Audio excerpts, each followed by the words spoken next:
اے ایمان والو، تم اپنے آپ کو اور اپنے گھر والوں کو اس آگ سے بچاؤ جس کا ایندھن انسان اور پتھر ہیں، جس پر سخت دل مضبوط فرشتے مقرر ہیں جنہیں جو حکم اللہ تعالیٰ دیتا ہے وہ اس کی نافرمانی نہیں کرتے بلکہ جو حکم دیا جائے بجا لاتے ہیں۔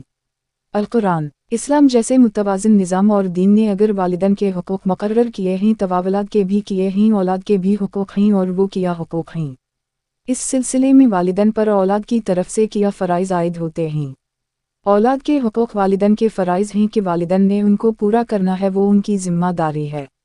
اس سلسلے میں قرآن کریم نے والدین کی بنیادی ذمہ داری اور توجہ جس بات کی طرف دلائی وہ اپنے آپ کو اور اولاد کو اللہ تعالیٰ کی ناراضگی اور اس کی سزا سے بچانا ہے۔ اس انداز میں ان کی تربیت کریں کہ وہ دنیا اور آخرت میں اللہ تعالیٰ کی ناراضگی سے بچ سکیں۔ اسلام سے پہلے جاہلی معاشرے میں جو صرف عرب میں نہیں بلکہ پوری دنیا کے اندر تھا، اولاد کے حقوق مقرر نہیں تھے۔ اولاد کو بے جا اور غیر ضروری سختی کا نشانہ بنایا جاتا تھا۔ عرب میں کچھ لوگ ایسے تھے جو اولاد بالخصوص لڑکیوں کو قتل کر دیتے تھے۔ عام طور پر مشہور تو یہی ہے کہ لڑکیوں کو قتل کرتے تھے یا زندہ گاڑتے تھے، لیکن بعض جگہ لڑکے بھی اس کے ساتھ شامل ہوتے تھے۔ اس کی وجہ غربت اور افلاس کا حقیقی خطرہ و خدشہ تھا، جس کے بارے قرآن کریم نے کہا، اللہ قافت علام واو الف اول دلکم خاشت ملاقہ، مفلسی اور بھوک کے ڈر سے اپنی اولاد کو قتل نہ کرو۔ دوسری جگہ فرمایا، قد فاسر علیزین قافت علام واو الف اول دلہم صفا بغیر علوما، ان لوگوں نے بڑا نقصان اٹھایا جنہوں نے جاہلیت، حماقت اور نادانی کی وجہ سے اپنی اولاد کو قتل کر دیا۔ حدیث پاک میں رسول الف لام لامحے سے سوال ہوا کہ ایو الزن بکوبر، اللہ کے رسول، آپ ہمیں نیکیوں اور برائیوں کی پہچان کراتے ہیں، یہ بتلائیے کہ برائیوں میں بڑی برائی کون سی ہے؟ ارشاد ہوا، ان تلدو للہ ندنتا و خلقک، انسان کا سب سے بڑا گناہ یہ ہے کہ وہ اس اللہ کے ساتھ کسی کو شریک بنائے جس نے اسے پیدا کیا ہے۔ پھر پوچھا، اس سب سے بڑے گناہ کے بعد دوسرے نمبر پر جو سب سے بڑا گناہ ہے وہ کون سا ہے؟ فرمایا، اپنے بچے کو اپنے ہاتھ سے مار ڈالنا، اور اس لیے مارنا کہ یہ بڑا ہوگا تو اسے ساتھ بٹھا کر کھلانا پڑے گا۔ اولاد سے حسن سلوک، قتل بذات خود ایک جرم ہے، قتل اولاد اور پھر اس وجہ سے کہ مجھے اسے کھلانا پڑے گا، یہ بہت بڑا جرم ہے۔ جیسا کہ معلوم ہے کہ یہ جرم لڑکیوں کے بارے میں زیادہ کیا جاتا تھا کہ ان کو کھلانے اور ایک نام نہاد غیرت کا مسئلہ بھی کہ یہ بڑی ہوگی تو اس کے لیے رشتہ تلاش کرنا پڑے گا، ان کو کسی کے حوالے کرنا پڑے گا، اس سے پہلے ہی انہیں ختم کر دیا جائے۔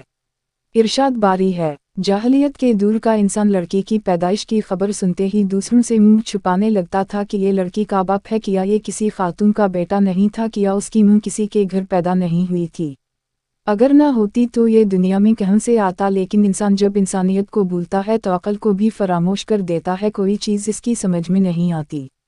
لڑکی کی پیدائش منحوس سمجھی جاتی، اسے برا سمجھا جاتا اور اسے زندہ درگور کیا جاتا تھا۔ قرآن کریم نے کہا، زندہ گاڑی جانے والی لڑکی سے پوچھا جائے گا کہ تجھے کس جرم کی سزا ملی؟ ظاہر ہے جرم بے گناہی کی ملی، اسے بغیر کسی جرم کے گاڑا گیا اور اس کی جواب دہی کرنا ہوگی۔ اسلام نے بتایا کہ لڑکیوں کو گاڑنے یا حقیقتاً یا محاورہ زندہ درگور کرنے کی بجائے ان کی عزت اور اچھی دیکھ بھال کرو۔ نبی الف کافرمین کا ارشاد ہے، جس کی بیٹی ہو وہ اسے گاڑنے اور مارنے کی بجائے اس کی اچھی تربیت کرے، اس بچی کی توہین اور بے عزتی نہ کرے، اس کے ساتھ شفقت اور مہربانی کا برتاؤ کرے، اس کے ساتھ بے پرواہی اور توہین آمیز سلوک نہ کرے، اور بیٹے کو اس پر ظاہری ترجیح نہ دے۔ دل کے معاملے تو دل کے ہوتے ہیں، لیکن ظاہری سلوک میں فرق نہیں آنا چاہیے۔ خاص طور پر وہ جن کو 2-3 بیٹیوں کے بعد اللہ تعالیٰ بیٹا عطا فرمائے، وہ ہر معاملے مثلاً کھلانے، پلانے، پہنانے، سیر و تفریح اور محبت و پیار کرنے میں ان بے چارین کو پیچھے ڈالتے ہیں اور بیٹے کو آگے کرتے ہیں۔ اس لیے فرمایا کہ بیٹے کو اس پر ظاہری ترجیح نہ دے، اس طرح کی ترجیح دے کہ اس کا دل نہ دکھائے۔ مسلم شریف میں روایت ہے، فرمایا کہ جو شخص اپنی 2 بیٹیوں کی ان کی بلوغت تک اچھی پرورش کرے، الف مدہ پہ نے اپنی دونوں انگلیوں کو ملا کر فرمایا کہ وہ قیامت کے میدان میں اس طرح آئے گا کہ میں اور وہ اکٹھے ہوں گے۔ اس کو قیامت کے میدان میں رسول الف لام لامحے کا قرب آپ کا ساتھ اور امید حاصل ہوگی، جسے یہ قرب ملا وہ یقیناً اللہ تعالیٰ کے غضب اور غصے سے محفوظ رہے گا اور بہترین درجات حاصل کرے گا۔ کسی نے عرض کیا کہ آپ نے 2 کی شرط لگائی ہے، اگر اللہ تعالیٰ کسی کو ایک ہی بیٹی دے تو پھر کیا ہوگا؟ فرمایا، ایک ہو تو پھر بھی اسی طرح ہے۔ ایک شخص آیا اور کہنے لگا، جی मेरी कुछ प्रॉपर्टी है, मेरी मलकियत में कुछ गुलाम हैं या कोई चीज़ है, वो मैं अपनी औलाद में से एक को देना चाहता हूँ जिससे मुझे ज़्यादा मोहब्बत है या जो मेरे नज़दीक मेरा ज़्यादा ताबे फरमान है, इसका मैं आपको गवाह बनाना चाहता हूँ। इसने सोचा कि रसूल अलिफ काफ रे मीम से बेहतर गवाह और कौन हो सकता है। आप गवाह होंगे कि मैंने उसको दे दिया है, बाद में मेरी औलाद कोई झगड़ा खड़ा नहीं कर सकेगी, बाकी बच्चे कह नहीं सकेंगे कि इसको क्यों मिला और हमें क्यों नहीं मिला। अलिफ मद्दा पे ने इरशाद फरमाया, मैं जुल्म पर गवाह नहीं बनता, ये जुल्म है कि तुम बाकी औलाद को नज़रअंदाज करके एक को नवाज रहे हो, इसलिए मैं जुल्म पर गवाही नहीं दूंगा। उसी अदल व इंसाफ का तकाजा है कि इस्लाम ने विरासत में लड़कियों को उनका हिस्सा दिलवाया। इसमें भी अल्लाह ताला की एक हिकमत है कि चूंकि बराह रास्त उन पर माश की जिम्मेदारी नहीं, इसलिए जिस पर जिम्मेदारी ज़्यादा है उसको ज़्यादा हिस्सा दिया गया, लेकिन निस्फ हिस्सा भी उस वक्त मिला जब दुनिया में औरत को कोई हिस्सा देने के लिए तैयार नहीं था। आज जो तहजीब व तमदन के अलंबरदार बने हुए हैं, ये तो उसके सैकड़ों साल बाद हुए हैं और उनको होश नहीं आया कि उनका भी कोई हक होता है। ये तो औरत का हक मलकियत बुनियादी तौर पर तस्लीम ही नहीं करते थे, कोई 100-150 बरस पहले तक यही कैफियत होती थी। बच्चे से प्यार भी इसका हक है, एक तो है देने दिलाने में ज़ाहिरी अदल व इंसाफ करना, इसके साथ ये है कि हुस्न सलूक, प्यार और शफ़क़त बच्चे का हक है। एक अराबी अलिफ मद्दा पे की खिदमत में था, इसका बच्चा आया तो उसने इससे प्यार किया, बच्ची आई तो उसको प्यार नहीं किया। अलिफ मद्दा पे ने फरमाया, तूने इंसाफ से काम नहीं लिया, एक बच्चे को प्यार किया तो दूसरे को भी करना चाहिए था, बच्चे को प्यार किया तो बच्ची को भी करना चाहिए था। शफ़क़त और प्यार बच्चे और बच्ची दोनों का हक है। एक दफ़ा एक और अराबी अलिफ मद्दा पे के पास आया, उसने आपकी मजलिस में देखा कि आप और असहाबा बैठे हुए ही बच्चे आते हैं तो आप उनसे प्यार करते ही चूमते हैं। ये देखकर इस बदन ने हैरत से कहा, आप अपने बच्चों को चूमते भी हो, हम तो ऐसा नहीं करते। ये भी एक शान समझी जाती थी। नबी अलिफ काफ रे मीम ने अजीब बात इरशाद फरमाई, अगर अल्लाह ताला ने तेरे दिल से शफ़क़त को निकाल लिया है तो मैं क्या कर सकता हूँ, मैं तेरे दिल में कैसे शफ़क़त डाल सकता हूँ। उसी तरह बुखारी शरीफ में आता है, एक मौका पर अलिफ मद्दा पे ने सीदना ही सिन्नून को बोसा दिया। वह मकरा बिन हाबस एक बदू सरदार बैठे थे, उसने कहा कि मेरे 2-4 नहीं 10 बेटे हैं, लेकिन मैंने आज तक उनमें से किसी को नहीं चूमा, किसी को प्यार नहीं किया। सरदार का किया काम है बच्चों से प्यार करना। नबी रे मीमते ने नज़र उठाकर देखा और इरशाद फरमाया, याद रखो, अगर तुम मेहरबानी नहीं करोगे तो तुम पर भी मेहरबानी नहीं की जाएगी। मेहरबानी इस पर होती है जो खुद मेहरबान हो।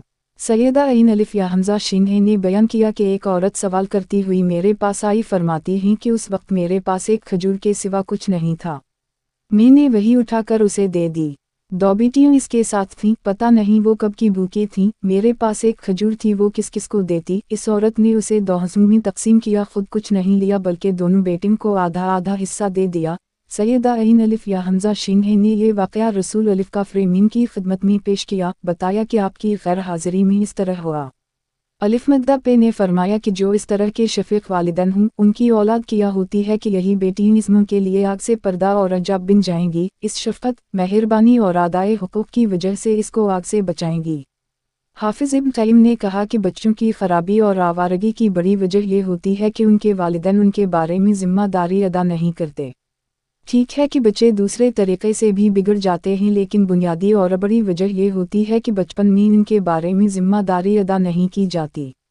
तरबियत सिर्फ ज़बानी नहीं कि ज़बानी तलक़ीन कर दो, उसे कोई नहीं मानता, इसका कोई असर नहीं लेता जब तक वालिदैन इसके लिए नमूना ना बने। बच्चे को कहता रहे, नमाज फ़र्ज़ है, नमाज पढ़नी चाहिए और ख़ुद पढ़ ले नहीं, बच्चा क्या सबक लेगा, कैसे सीखेगा, क्या अमल करेगा।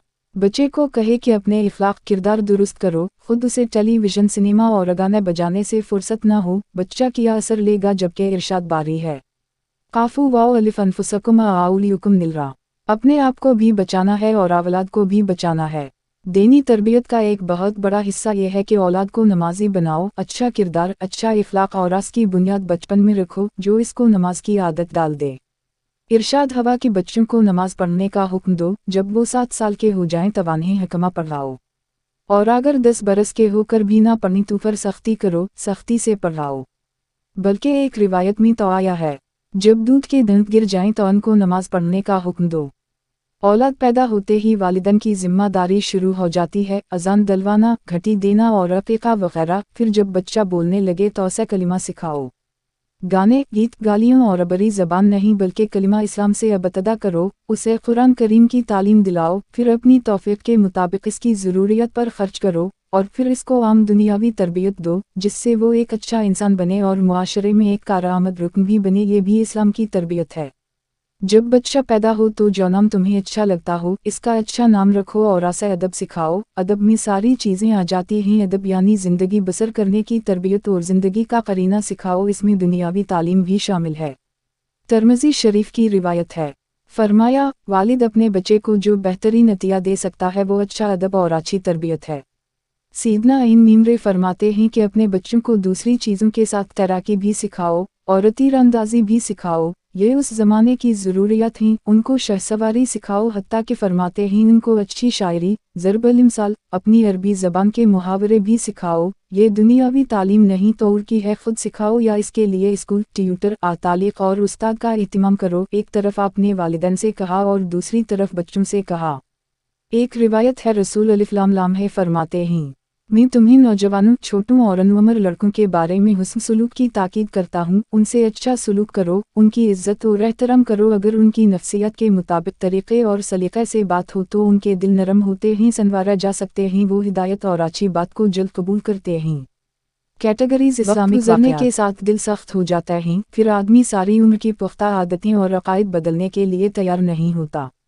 बच्चे और नौजवान जल्दी बदलते हैं, बूढ़े और पख्ता उम्र के लोग इतनी जल्दी नहीं बदलते। इसलिए आपने फरमाया, उनसे अच्छा सलूक करोगे, उनकी नफ्सियत को समझोगे, तब यह बेहतर तरीक़े से तुम्हारे साथ चलेंगे। जैसा कि अरब में ये मशहूर था कि नौजवानों से भी मशवरा लेना चाहिए, वो भी कोई जदीद और अच्छी राय देंगे, इसलिए कि वो मौजूदा दौर को भी बेहतर समझते हैं। खेलकूद के लिए टाइम देना भी बच्चों का हक़ है। सीदना इन मीमरे काफ़ी अलिफ करते थे, ये जनरेशन गैप की बात है। तुम्हारे बच्चे किसी और ज़माने या किसी और नस्ल में पैदा हुए हों तो ये कोई तने और घबराने की बात नहीं। जनरेशन गैप वाली बच्चों की सोच और है और हमारी सोच और है। इसका ये मतलब भी नहीं कि वो माहौल या जदीद ज़माने को बहाना बनाकर दीन से दूर हो जाएं कि दीन तो पुराने ज़माने की बात है, दीन तो हर ज़माने की बात है। लेकिन तालीम, कल्चर और तहज़ीब के औज़ा वातवार जो हर ज़माने में बदलते रहते हैं, इनको समझकर जो उनमें से जायज़ चीज़ें हैं इनको कोई कबूल करता है, कोई लेता है तो उसे लेने देना चाहिए। इस पर ज़्यादा कदगन नहीं डालनी चाहिए। अखलाक़ी और दीनी कदरें तो होनी चाहिए, लेकिन उनसे हटकर या उनके अंदर रहकर कोई तब्दीली आती है तो उसको कबूल करना चाहिए। इससे बड़ों को कंप्रोमाइज़ करना चाहिए। इसलिए फरमाया कि तुम्हारी औलाद का किसी और नस्ल या और ज़माने से ताल्लुक़ है। इसका एक मतलब ये भी है कि शुरू में ही इन्हें अपने जैसा बड़ा और बूढ़ा ना समझ लो कि वो बचपन की बात ना कर सके या जवानी की कोई जायज़ बात ना कर सके, कि ये संजीदा होना चाहिए और उनको खेल कूद के करीब नहीं जाना चाहिए। मैंने ऐसे बड़े नेक वालिदैन देखे हैं कि अगर छोटे बच्चे बात करना शुरू करें तो इन्हें खामोश करा दिया जाता है। ये तरीका दुरुस्त नहीं। इन्हें भी अच्छी बात कहने का मौका मिलना चाहिए। जब इंसान मरता है तब उसके अमाल का सिलसिला ख़त्म हो जाता है। अमल की मोहलत कब तक है? जब तक मेरा आखिरी सांस बाकी है, उसके बाद नहीं। उससे पहले पहले जो मैंने कमा लिया वो कमा लिया। लेकिन फरमाया, 3 चीज़ें ऐसी हैं जो बाद में भी इसको फ़ायदा देती रहती हैं। 1. सदका जारिया, कोई ऐसा सदका जिसका फ़ायदा लोगों को बाद में होता रहे और मरने वाले को भी होता रहे, जिसे सदका जारिया कहते हैं। 2. इल्मुन युंतफ़अ बिही, उसी तरह इल्म की ऐसी बात जो बाद में भी नफ़ा देती रहे। कोई शागिर्द बना गया है, किसी को लिखा पढ़ा गया है, इल्मी काम किया है। 3. वलदुन सालेहुन यदउ ला, औलाद छोड़ गया है, औलाद की औलाद है जब तक वो याद रखती है और मरने वाले के लिए दुआ करती है, इस दुआ का भी फ़ायदा होता है।